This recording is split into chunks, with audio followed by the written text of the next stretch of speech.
सभी दोस्तों को नमस्कार। स्वागत है आपका गॉड ऑनलाइन क्लासेस में। दोस्तों, जैसा कि आप स्क्रीन पर देख पा रहे हैं, आज की इस वीडियो में हम राष्ट्रपति के बारे में जानकारी प्राप्त करेंगे। राष्ट्रपति पद की क्या योग्यताएं होती हैं, राष्ट्रपति के क्या कार्य होते हैं, राष्ट्रपति के क्या दायित्व होते हैं, इसके बारे में हम आज इस वीडियो में विस्तृत चर्चा करने वाले हैं। तो आपसे आशा करता हूं कि आप पूर्व से लेकर लास्ट तक इस वीडियो को जरूर देखिएगा, क्योंकि परीक्षा की दृष्टि से ये बहुत ही ज़्यादा इंपॉर्टेंट होने वाला है। साथ ही साथ भारतीय संविधान को समझने के लिए यह वीडियो बहुत ही लाभदायक होगा आपके लिए। तो दोस्तों, जिस प्रकार से हमने देखा था, पिछले वीडियो में हमने भारतीय नागरिकों के मौलिक अधिकारों की बात करी थी अनुच्छेद 51 क के अंतर्गत। ठीक है, तो आज हम जो पढ़ने वाले हैं अनुच्छेद 52 से शुरुआत करेंगे और राष्ट्रपति से रिलेटेड जितने भी अनुच्छेद हैं उन पर हम चर्चा और परिचर्चा करेंगे। तो दोस्तों, आइए शुरू करते हैं। राष्ट्रपति। तो राष्ट्रपति दोस्तों, जैसे कि हम जानते हैं कि राष्ट्रपति भारत में का जो होता है वो पहला नागरिक होता है। भारत का पहला नागरिक, एक प्रश्न यहीं पर से बन जाता है कि भारत का प्रथम नागरिक कौन होता है, तो आप कहेंगे कौन होता है? राष्ट्रपति होता है। अब राष्ट्रपति के जो पद है उसकी बात हम पहले भी कर चुके हैं कि जो राष्ट्रपति का जो पद का जो प्रावधान किया गया है, यह स्रोत कह सकते हैं हम भारतीय संविधान में, ये ब्रिटेन के संविधान से लिया गया था कि जो राष्ट्र का प्रमुख होगा वो राष्ट्रपति होगा। तो इस पर चर्चा अनुच्छेद 52 से की गई है। तो अनुच्छेद 52 में दोस्तों सबसे पहले अगर हम बात करें कि अनुच्छेद 52 जो कहता है वो कहता है कि भारत का एक राष्ट्रपति होगा, यानी कि राष्ट्रपति के पद का प्रावधान जो किया गया है वो अनुच्छेद 52 में किया गया है। तो प्रश्न यहाँ पर बनता है कि किस अनुच्छेद के तहत राष्ट्रपति के पद का प्रावधान किया गया है, तो आप कहेंगे आर्टिकल 52 यानी कि अनुच्छेद 52। ठीक है, कि भारत का एक राष्ट्रपति होगा, यह अनुच्छेद 52 में कहा गया है। उसके बाद दोस्तों अनुच्छेद 53 की बात की जाती है। ये बहुत ज़्यादा इंपॉर्टेंट है कि जो संघ की जो कार्यपालिका जो शक्ति होगी वो राष्ट्रपति में निहित होगी, यानी कि कार्यपालिका के जो भी कार्य होंगे वो राष्ट्रपति की अनुमति के बिना नहीं हो सकते हैं। ठीक है, और इसके अलावा राष्ट्रपति तीनों सेनाओं का भी क्या होगा? कमांडर होगा, सर्वोच्च कमांडर। ठीक है दोस्तों, तो राष्ट्रपति तीनों सेनाओं का भी क्या होता है? सर्वोच्च कमांडर होता है। तो ये बात कही गई है अनुच्छेद 53 में कि कार्यपालिका शक्ति जो होगी वो राष्ट्रपति में निहित होती है और तीनों सेना, जल सेना, थल सेना और वायु सेना का जो सर्वोच्च कमांडर होता है वो कौन होता है? वो राष्ट्रपति होता है दोस्तों। इसके अलावा दोस्तों अनुच्छेद 54 की अगर हम बात करें, अनुच्छेद 54 में राष्ट्रपति के निर्वाचन मंडल में संसद तथा राज्यों की विधायिका के निर्वाचित सदस्य भाग लेते हैं। यानी कि आप ये कह सकते हैं कि राष्ट्रपति के निर्वाचन की बात की गई है अनुच्छेद 54 में। सिंपल शब्दों में अनुच्छेद 52 में आपने देखा कि राष्ट्रपति के पद का प्रावधान है। अनुच्छेद 53 में कार्यपालिका की शक्तियां राष्ट्रपति में निहित होंगी, साथ ही राष्ट्रपति तीनों सेनाओं का सर्वोच्च कमांडर होगा। अनुच्छेद 54 में राष्ट्रपति के निर्वाचन की बात की गई है। अब निर्वाचन की बात की गई है दोस्तों, यहाँ पर से एक प्रश्न उठता है कि राष्ट्रपति के निर्वाचन में कौन भाग लेते हैं, तो आपका जवाब होना चाहिए संसद। संसद में दो सदन होते हैं, राज्यसभा और लोकसभा, और राज्यों की विधानसभा। तो संसद एवं राज्यों की विधानसभा के निर्वाचित सदस्य ही क्या लेते हैं? राष्ट्रपति के चुनाव में भाग लेते हैं। ठीक है, उसके बाद दोस्तों यहाँ पर एक बात हुई थी, आप देख सकते हैं यहाँ पर 70वां संविधान संशोधन। 70वां जो संविधान संशोधन हुआ था दोस्तों, इसके तहत दिल्ली और पौंडीचेरी को, 70वां संविधान संशोधन 1992 में हुआ था और इसके तहत दिल्ली और पौंडीचेरी की जो विधानसभाएं हैं, यहाँ पर विधानसभाएं हैं क्योंकि केंद्र शासित प्रदेश है, इनकी विधानसभा के सदस्यों को भी राष्ट्रपति के निर्वाचन में भाग लेने का अधिकार प्राप्त हुआ। तो सिंपल आप ये कह सकते हैं कि अनुच्छेद 54 में राष्ट्रपति के निर्वाचन की बात की गई है। अनुच्छेद 53 में संघ की कार्यपालिका शक्ति राष्ट्रपति में निहित होगी, साथ ही साथ राष्ट्रपति तीनों सेनाओं का सर्वोच्च कमांडर भी होगा, और अनुच्छेद 52 में राष्ट्रपति के पद का प्रावधान किया गया है। तो यहाँ पर 3 अनुच्छेद हमने देख लिए हैं, 52, 53 और 54 दोस्तों। अब दोस्तों बात आगे करते हैं, यहाँ पर एक अनुच्छेद 55 की अगर हम बात करें, तो अनुच्छेद 55 हमारा जो है वो क्या कहता है? राष्ट्रपति के निर्वाचन की पद्धति। देखो अनुच्छेद 54 में आपने देखा राष्ट्रपति का निर्वाचन, देखा कि कौन कौन से सदस्य भाग लेते हैं, निर्वाचित सदस्य भाग लेते हैं संसद के और विधानसभाओं के। ठीक है, लेकिन यहाँ पर किस चीज की बात की गई है? राष्ट्रपति के निर्वाचन की पद्धति। और राष्ट्रपति के जो निर्वाचन की जो पद्धति है दोस्तों, उसका नाम है एकल संक्रमणीय अनुपातिक मत और दोस्तों पद्धति। ठीक है, एकल संक्रमणीय अनुपातिक मत पद्धति के द्वारा राष्ट्रपति का क्या होता है? चुनाव होता है। इसमें विधायक और सांसदों के मतों का मूल्य निर्धारण किया जाता है दोस्तों। ठीक है। और जो ये एकल संक्रमण अनुपातिक मत पद्धति जिसके द्वारा राष्ट्रपति का निर्वाचन होता है, इसे थॉमस हेयर ने दिया था दोस्तों। किसने दिया था? ये भी आपको याद रखना है। ये पद्धति किसने दी थी? थॉमस हेयर ने दिया था। अथवा राष्ट्रपति के निर्वाचन पद्धति को क्या कहते हैं? हेयर पद्धति भी कह सकते हैं। कई एग्जामों में पूछ लिया जाता है कि हेयर पद्धति क्या है। तो हेयर पद्धति राष्ट्रपति के निर्वाचन की पद्धति है जिसे कि क्या कहा जाता है? एकल संक्रमण या अनुपातिक मत पद्धति। तो सिंपल आप ऐसे माइंड में रख लीजिए कि अनुच्छेद जो 55 है उसके तहत राष्ट्रपति के निर्वाचन की पद्धति का वर्णन किया गया है, जो कि आयरलैंड के संविधान से लिया गया है। उसके बाद दोस्तों अनुच्छेद 56 बहुत ज्यादा इंपॉर्टेंट है। प्रश्न पूछा जाता है कई बार कि राष्ट्रपति का कार्यकाल कितने वर्ष का होता है, तो आप सामान्यतः तो बोलते हैं 5 वर्ष का होता है। तो इस अनुच्छेद 56 में राष्ट्रपति के कार्यकाल की ही बात की गई है कि राष्ट्रपति के कार्यकाल कितना होगा? सामान्य तौर पर 5 वर्ष का होगा, अगर उसे हटाया नहीं जाता है तो 5 वर्ष तक अपने पद पर बना रह सकता है राष्ट्रपति। तो अनुच्छेद 56 इस चीज की बात करता है। तो देखिए दोस्तों, यहाँ पर 56 तक भी एक बार अगर रिवाइज करें हम तो आप साथ साथ ही सारे अनुच्छेदों को याद रख सकते हैं। 52 में आपने राष्ट्रपति के पद का प्रावधान देखा। 53 में कार्यपालिका की शक्तियां राष्ट्रपति में निहित होंगी और देश की तीनों सेनाओं का सर्वोच्च कमांडर राष्ट्रपति होगा। अनुच्छेद 54 में आपने देखा कि राष्ट्रपति के निर्वाचन की बात की गई थी, जिसमें आपने देखा कि जो निर्वाचित सदस्य हैं संसद के और राज्य की विधानसभाओं के सदस्य हैं वो निर्वाचन में भाग लेंगे। अनुच्छेद 55 में राष्ट्रपति के निर्वाचन की पद्धति की बात की गई है और वो पद्धति कौन सी है? एकल संक्रमणीय अनुपातिक मत पद्धति। ठीक है। अनुच्छेद 56 में राष्ट्रपति की कार्यकाल की बात की गई है कि राष्ट्रपति का कार्यकाल 5 वर्ष का होगा। उसके बाद दोस्तों अनुच्छेद 57 में क्या बात की गई है कि पुनः निर्वाचन होने की योग्यता का वर्णन किया गया है कि पुनः निर्वाचित हो सकता है, नहीं हो सकता। तो हो सकता है राष्ट्रपति पुनः निर्वाचित, उसके लिए उसे फिर से चुनाव लड़ना होगा। तो अनुच्छेद 57 में पुनः निर्वाचन की बात की गई है। उसके बाद दोस्तों अनुच्छेद 58 बहुत ज्यादा इंपॉर्टेंट है और इसमें राष्ट्रपति पद की योग्यताओं का वर्णन किया गया है कि क्या क्या योग्यताएं होनी चाहिए। तो विशेष रूप से राष्ट्रपति की जो पद की जो योग्यता होती है वो होती है आपका, एक तो एज का फैक्टर होता है इसमें दोस्तों। इसके तहत राष्ट्रपति की जो आयु कम से कम होनी चाहिए वो 35 साल की होनी चाहिए। 35 साल से पहले राष्ट्रपति नहीं बन सकते हैं। दूसरी चीज दोस्तों, वो पागल या दिवालिया नहीं होना चाहिए। और तीसरी चीज, वो क्या नहीं होना चाहिए?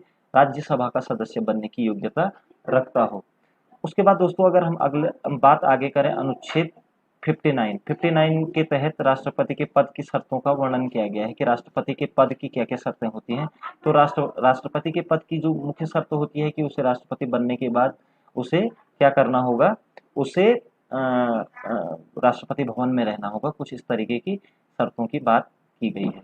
उसके बाद दोस्तों अनुच्छेद 60 जो कि बहुत ज़्यादा इंपॉर्टेंट है, इसमें राष्ट्रपति की शपथ का वर्णन किया गया है। और आपको पता होना चाहिए कि जो चीफ जस्टिस ऑफ इंडिया यानी कि सर्वोच्च न्यायालय का मुख्य न्यायाधीश होता है वो राष्ट्रपति को क्या करता है? शपथ दिलाता है। तो राष्ट्रपति को शपथ को किसके द्वारा दिलाई जाता है? तो चीफ जस्टिस ऑफ इंडिया यानी कि सर्वोच्च न्यायालय के मुख्य न्यायाधीश के द्वारा दिलाया जाता है, जो कि अनुच्छेद 60 के तहत है। तो आपने यहाँ पर देखा 56 में आपने देखा कि राष्ट्रपति के कार्यकाल की बात की गई कि 5 साल का होगा। 57 में राष्ट्रपति के पुनर्निर्वाचन की बात की गई है। 58 में राष्ट्रपति के पद की योग्यताओं की बात की गई है दोस्तों। 59 में राष्ट्रपति के पद की शर्तों का वर्णन किया गया है और 60 में राष्ट्रपति की शपथ का वर्णन किया गया है कि कौन उन्हें शपथ दिलाएगा? तो सीजीआई यानी कि चीफ जस्टिस ऑफ इंडिया। ठीक है। उसके बाद दोस्तों एक इम्पोर्टेंट जो अनुच्छेद आ रहा है वो है अनुच्छेद 61। सबसे ज्यादा पूछा जाने वाला प्रश्न है कि राष्ट्रपति पर महाभियोग। महाभियोग का मतलब होता है पदच्युत करना, यानी कि अगर राष्ट्रपति अपने कार्यों से विमुख हो जाता है, संवैधानिक कार्यों से अगर विमुख हो जाता है तो उस पर क्या लगाया जा सकता है? महाभियोग लगाया जा सकता है। ठीक है। और राष्ट्रपति पर महाभियोग कौन से आर्टिकल के तहत लगता है? अनुच्छेद 61 के तहत। दोस्तों यहाँ पर एक प्रश्न बनता है, एक तो यही प्रश्न बन जाता है कि राष्ट्रपति पर महाभियोग किस अनुच्छेद के तहत लगता है? आप कहेंगे आर्टिकल 61 के तहत लगता है। दूसरा प्रश्न ये आता है कि राष्ट्रपति पर महाभियोग किस सदन में लगाया जाता है? तो किसी भी सदन में लगाया जा सकता है, चाहे राज्यसभा है या लोकसभा है। ठीक है। क्या होता है आपको थोड़ा सा समझना है कि अगर राज्यसभा में अगर बाई चांस राष्ट्रपति पर महाभियोग लगाने की बात हो रही है तो क्या करना होगा कि जो प्रस्ताव पारित किया जाएगा तो उसमें 1/4 सदस्यों के द्वारा प्रस्ताव पारित किया जाता है और 14 दिन पूर्व राष्ट्रपति को क्या नोटिस भेजा जाता है कि आप अपने कार्यों से विमुख हो चुके हो, इसलिए आपको पर महाभियोग की कार्रवाई की जाती है। ठीक है। उसके बाद वो दूसरे सदन में जाता है। अगर राज्यसभा में प्रस्ताव प्रस्तुत किया गया था तो उसके बाद 14 दिन पहले नोटिस दे दिया गया होगा राज्यसभा द्वारा और उसके बाद क्या होगा?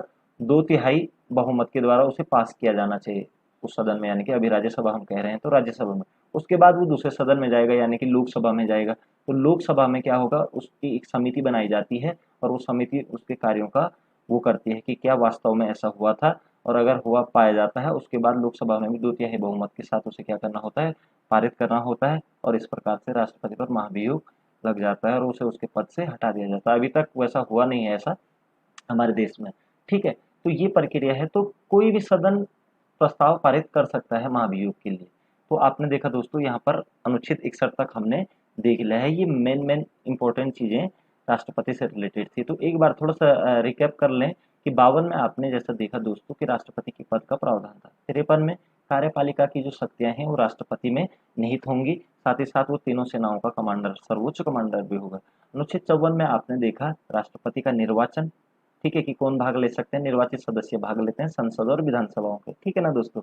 55 में राष्ट्रपति की आपकी क्या देखी, निर्वाचन की पद्धति देखी। 56 में आपने उसका कार्यकाल देखा 5 साल का।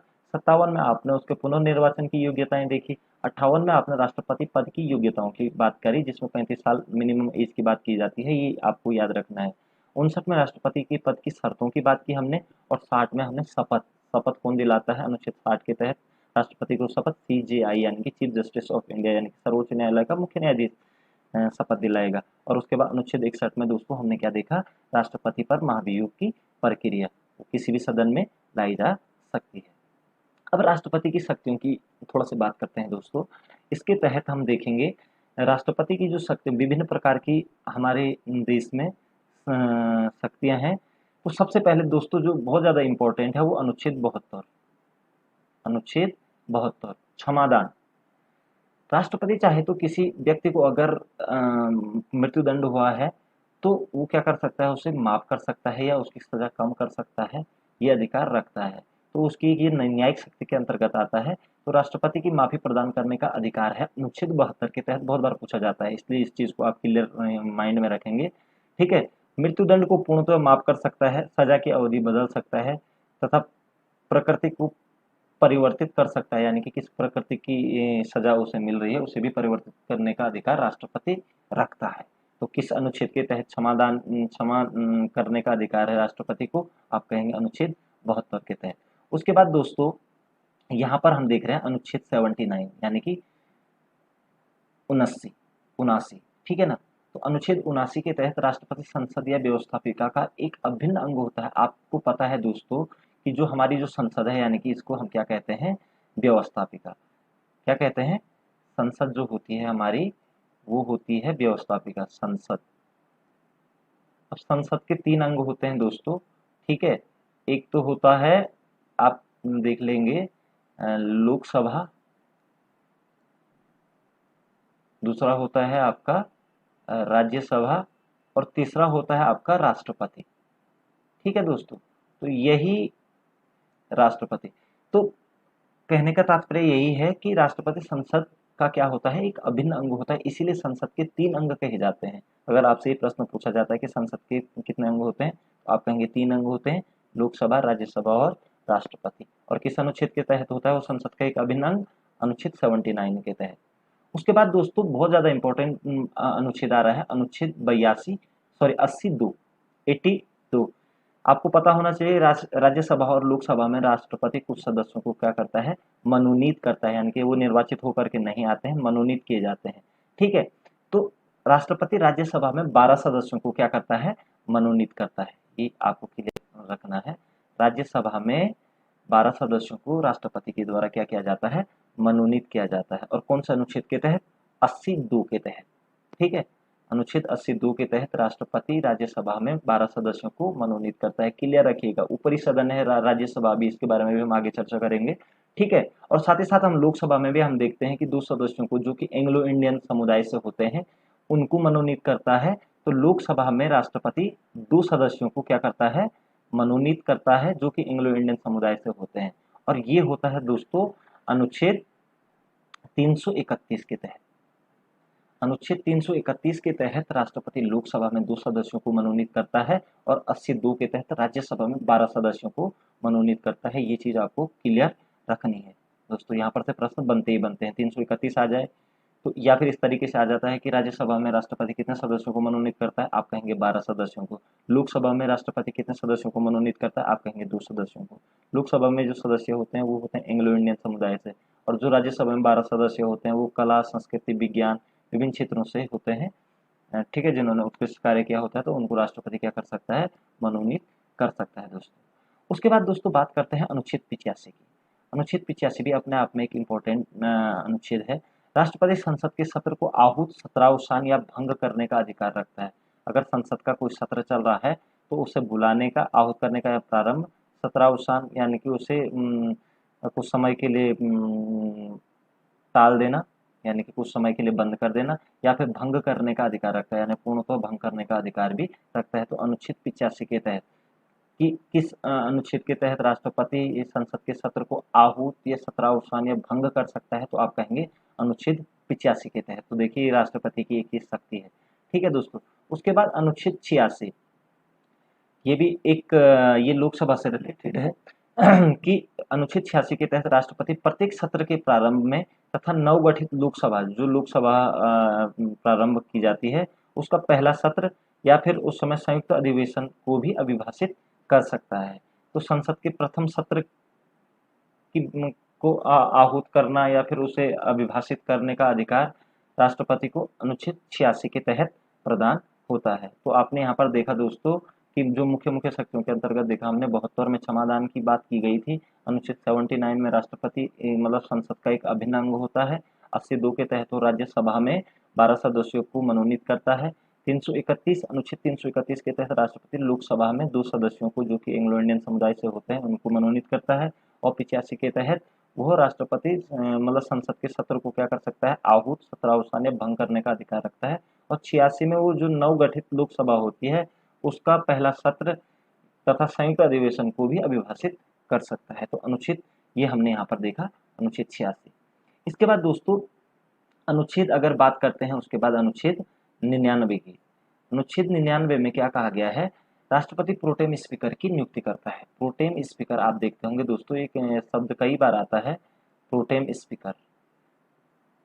प्रोटेम स्पीकर दोस्तों जब भी लोकसभा के चुनाव होते हैं या विधानसभाओं के चुनाव होते हैं, उस समय ये कह सकते हैं कि अस्थायी अध्यक्ष के रूप में जो पद और गोपनीयता की शपथ में सहयोग करता है, ठीक है ना।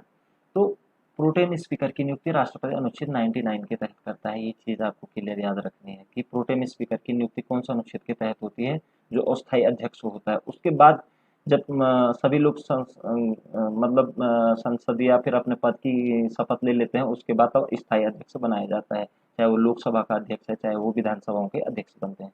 ठीक है दोस्तों, तो प्रोटेम स्पीकर जो लोकसभा की बात कर रहे हैं हम अभी, वो 99 के तहत, अनुच्छेद 99 के तहत राष्ट्रपति प्रोटेम स्पीकर की क्या करता है, नियुक्ति करता है। उसके बाद दोस्तों अनुच्छेद 108 की बात करते हैं जो राष्ट्रपति से रिलेटेड है कि राष्ट्रपति संसद के संयुक्त अधिवेशन बुला सकता है। संयुक्त अधिवेशन उसमें लोकसभा राज्यसभा को मिला करके। तो संयुक्त अधिवेशन किस अनुच्छेद के तहत राष्ट्रपति बुला सकता है, तो अनुच्छेद 108 के तहत।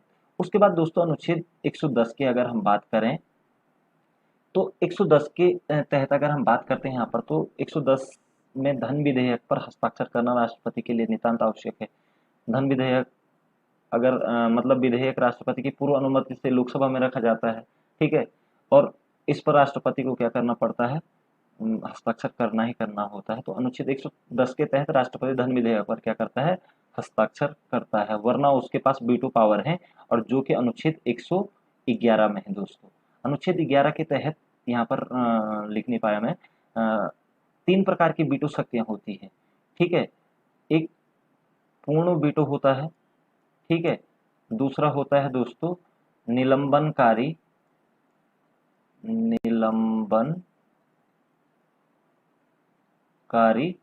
और तीसरा होता है दोस्तों पॉकेट वीटो यानी कि जेबी वीटो।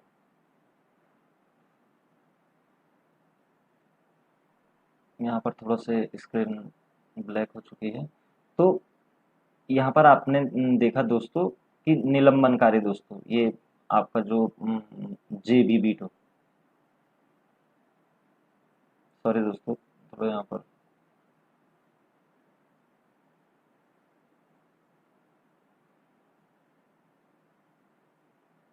एक सेकेंड, माफी चाहूँगा थोड़ा इंटरप्शन के लिए। तो ये आपको देखना है दोस्तों, यहाँ पर 3 प्रकार की वीटो शक्तियाँ होती है, जो कि इन वीटो शक्तियों का प्रयोग राष्ट्रपति अनुच्छेद 111 के तहत, अनुच्छेद 111 के तहत करता है दोस्तों। तो वीटो पावर है। तो पूर्ण वीटो, यहाँ पर सबसे पहले अगर हम पूर्ण वीटो की बात करें दोस्तों, तो पूर्ण वीटो के तहत क्या होता है, राष्ट्रपति किसी अगर कोई संविधान संशोधन के तहत कोई बिल पास होकर के राष्ट्रपति के पास जाता है, तो वो उसे क्या कर सकता है, उसे अपने पास मतलब कुछ समय के लिए रख सकता है। निलंबनकारी वीटो में क्या होता है दोस्तों कि कोई भी विधेयक अगर राष्ट्रपति के पास आता है तो उसे मतलब दोबारा से सोचने के लिए संसद को भेजा जा सकता है। और जेबी वीटो का प्रयोग होता है कि कभी भी मतलब ये कह सकते हैं कि उस पर कोई जवाब ही नहीं देना होता है राष्ट्रपति को, जब चाहे तब तक। तो ये 3 प्रकार की वीटो शक्तियों का प्रयोग राष्ट्रपति अपने अनुच्छेद 111 के तहत कर सकता है। अब बात करते हैं दोस्तों राष्ट्रपति की आपातकालीन शक्तियों की। आपातकालीन जो उपबंध जो लिए गए थे वो जर्मनी के संविधान से हमारे देश के संविधान में लिए गए हैं। ठीक है, सबसे पहले जो आपातकालीन जो अगर शक्तियों की हम बात करें तो अनुच्छेद 352 से 360 में आपातकालीन शक्तियों की बात की गई है। तो जो पहला अनुच्छेद है वो 352 है। तो राष्ट्रीय आपात का प्रावधान है इसमें। तो राष्ट्रीय आपातकाल राष्ट्रपति किस समय लगाता है, राष्ट्रीय आपातकाल जब युद्ध जैसा माहौल हो, ठीक है, आंतरिक अशांति हो, ठीक है, तो इस प्रकार के अगर कारण होते हैं तो उस समय क्या, या सशस्त्र विद्रोह की स्थिति देश के अंतर्गत बन जाती है, तो अनुच्छेद 352 के तहत राष्ट्रपति राष्ट्रीय आपातकाल की घोषणा कर सकता है। ठीक है, यहाँ पर थोड़ा सा एक चीज देखनी होगी, 44वां संविधान संशोधन 1978 द्वारा आंतरिक अशांति को हटा दिया गया था और क्या लाया गया, उसकी जगह सशस्त्र विद्रोह की बात की गई है। ठीक है, सशस्त्र विद्रोह शब्द लाया गया, यानी कि जब युद्ध जैसा वातावरण और सशस्त्र विद्रोह की स्थिति हो जाती है या फिर बाहरी आक्रमण हो जाते हैं, तो उस समय राष्ट्रीय आपात की घोषणा की जाती है। ठीक है, अब तक 3 बार राष्ट्रीय आपातकाल लगाया जा चुका है दोस्तों 352 के तहत। ठीक है, एक तो 1962 में लगाया गया है, जब भारत चीन का पहला युद्ध, मतलब जब भारत चीन का युद्ध हुआ था और उसमें पंडित जवाहरलाल नेहरू प्रधानमंत्री थे भारत के। उसके बाद 1971 में लगाया गया है, जब भारत पाक युद्ध हुआ था, जिस समय बांग्लादेश का विभाजन किया गया था। और तीसरा 1972 में इंदिरा गांधी की सरकार ने लगाया था, जो कि मुख्य रूप से अगर देखा जाए तो 1977 तक चला था, लेकिन मुख्य रूप से 1975 में लगाया गया था। और इस समय जो राष्ट्रपति थे वो फखरुद्दीन अली अहमद राष्ट्रपति थे। तो कई बार पूछ लिया जाता है कि किसके टाइम पर कौन सा आपातकाल लगाया गया था। तो राष्ट्रीय आपातकाल अभी तक भारत में 3 बार लगाए गए हैं, 1962 में, 1971 में और 1975 में, आप ये कह सकते हैं।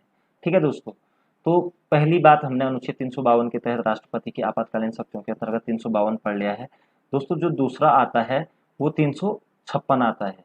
दूसरा क्या आता है आपके सामने, 356। 356 में राज्यों में राष्ट्रपति शासन लगाया जाता है। अगर राज्यों का जो वो होता है, शासन होता है, वो क्या हो जाता है, असंवैधानिक रूप से विफल हो जाता है, तो राज्यों में राष्ट्रपति शासन लग जाता है। ठीक है ना, संवैधानिक प्रक्रिया अगर फेल हो जाती है राज्यों में, तो राज्यों में क्या लगाया जाता है, राष्ट्रपति शासन लगाया जाता है। तो ये कई राज्यों में लगता रहता है, इस पर आप विज्ञ हैं। उसके बाद ये 6 महीने के लिए या अधिकतम 1 वर्ष के लिए की इसकी सीमा होती है, और पंजाब में एक बार 3 वर्ष के लिए भी लगाया जा चुका है। उसके बाद दोस्तों आपने देखा अनुच्छेद 360, ये भी बहुत ज़्यादा इम्पोर्टेंट है। और वित्तीय आपातकाल, यानी कि जब वित्तीय तंत्र फेल हो जाता है, अर्थव्यवस्था डगमगा जाती है, तो राष्ट्रपति चाहे तो 360 के तहत वित्तीय आपातकाल की घोषणा कर सकता है, और जो कि अभी भारत में अभी तक एक बार भी नहीं लगाया गया है। तो वित्तीय आपातकाल दोस्तों अभी तक भारत में एक बार भी नहीं लगा है। तो आपातकालीन स्थितियां 3 प्रकार की हैं राष्ट्रपति की। 352 के तहत राष्ट्रीय आपात लग सकता है, 356 के तहत राज्यों में राष्ट्रपति शासन लग सकता है, और अनुच्छेद 360 के तहत वित्तीय आपातकाल लगता है दोस्तों। तो आई थिंक आपको ये चीज़ें समझ में आ गई होंगी।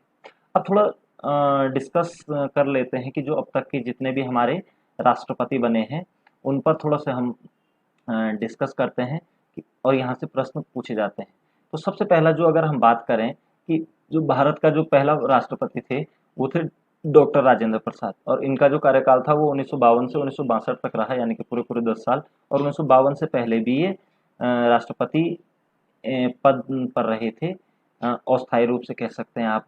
24 जनवरी 1950 को इनको राष्ट्रपति बना दिया गया था, ठीक है ना। तो यानी कि इनके बारे में अगर हम बात करें तो पहली बार तो मनोनीत हुए थे और 2 बार ये लगातार निर्वाचित हुए थे, ठीक है ना। तो 3 बार राष्ट्रपति पद की शपथ लेने वाले सर्वाधिक, यानी कि सर्वाधिक राष्ट्रपति की शपथ लेने वाले राष्ट्रपति कौन थे?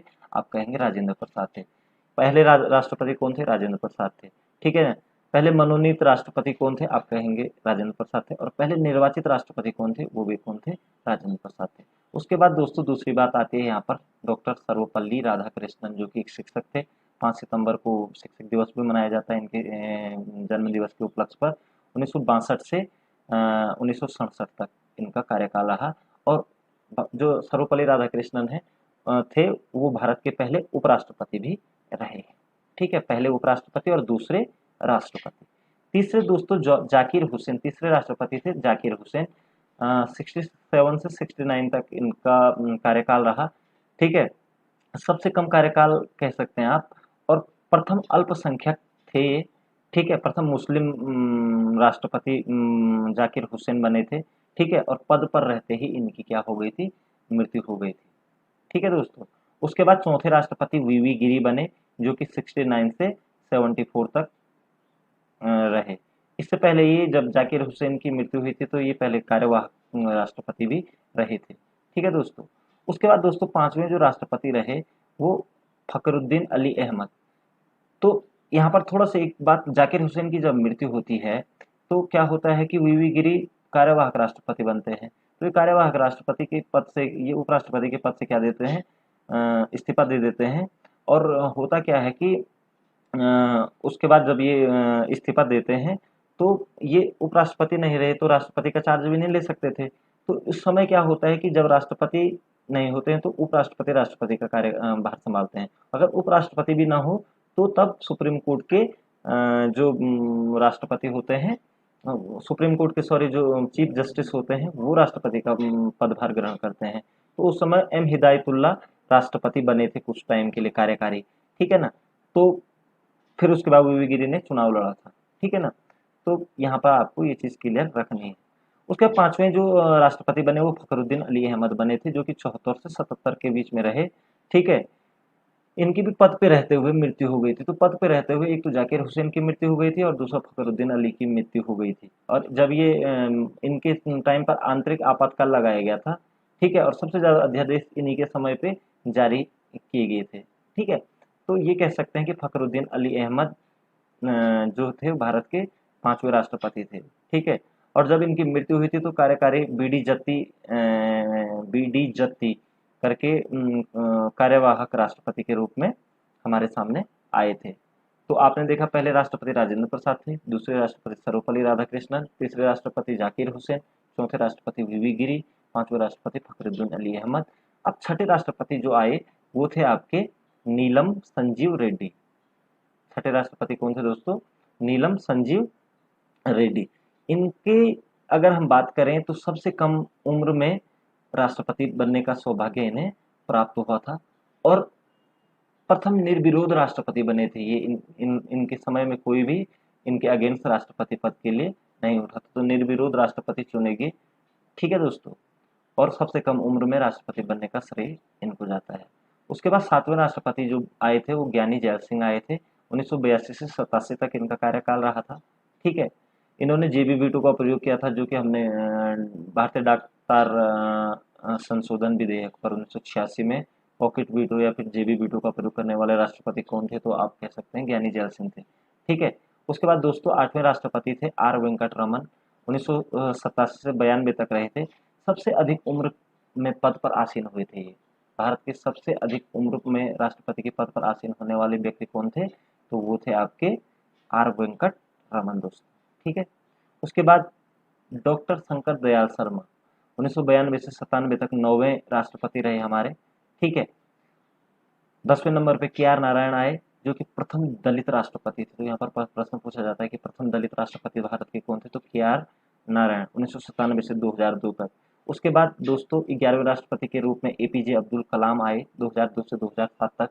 ठीक है, इन्हें विभिन्न मिसाइल मैन के नाम से इन्हें जाना जाता है। स्वप्न दृष्टि राष्ट्रपति इन्हें कहा जाता है, मिसाइल मैन ऑफ इंडिया इन्हें कहा जाता है, प्रथम वैज्ञानिक राष्ट्रपति इन्हें कहा जाता है। ठीक है, तो APJ अब्दुल कलाम के बारे में जितना जाने उतना कम है। अबुल पाकिर जैनुलब्दीन अबुल कलाम। ठीक है, तो अब्दुल कलाम जी जो हमारे बने थे वो 11वें नंबर के राष्ट्रपति बने थे। तो उसके बाद जो नंबर आता है 12वां नंबर, वो प्रतिभा देवी सिंह पाटिल का आता है। 2007 से 2012 तक ये क्या बन रही, राष्ट्रपति रही, और भारत की प्रथम महिला राष्ट्रपति एवं राजस्थान की प्रथम महिला राज्यपाल भी रह चुकी हैं। ठीक है, तो प्रथम महिला, राजस्थान की प्रथम महिला राज्यपाल कौन थी, तो प्रतिभा देवी सिंह पाटिल थी। और भारत की प्रथम महिला राष्ट्रपति कौन थी, तो प्रतिभा देवी सिंह पाटिल थी, और 12वें नंबर की राष्ट्रपति रही। उसके बाद 13वें नंबर पे प्रणब मुखर्जी, जो कि कल ही दिवंगत हो गए हैं।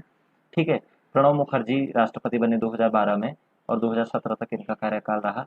तो प्रणब मुखर्जी की अगर हम बात करें तो ये वित्त मंत्री, विदेश मंत्री और रक्षा मंत्री, ये सभी पदों पर कार्य कर चुके हैं। उसके बाद 14वें नंबर के जो अभी वर्तमान में हमारे राष्ट्रपति हैं दोस्तों, वो है रामनाथ कोविंद, जो कि 25 जुलाई 2017 से अभी तक पद पर बने हुए हैं, यानी कि 2022 तक इनका कार्यकाल चलेगा। तो दोस्तों यहाँ पर हमने राष्ट्रपति से रिलेटेड सारी चीज़ें, इंफॉर्मेशन प्राप्त की। आशा करता हूँ कि आपको ये वीडियो ज़रूर पसंद आया होगा, और एक बार आप इस वीडियो को ज़रूर दोबारा देखिएगा, क्योंकि परीक्षा की दृष्टि से बहुत ही ज़्यादा इम्पोर्टेंट वीडियो ये है। तो अगर अभी अब तक आपने हमारा चैनल को सब्सक्राइब नहीं किया है तो प्लीज़ सब्सक्राइब ज़रूर कीजिएगा। आपका समय शुभ हो, आपके उज्जवल भविष्य की कामना करता हूँ। जय हिंद।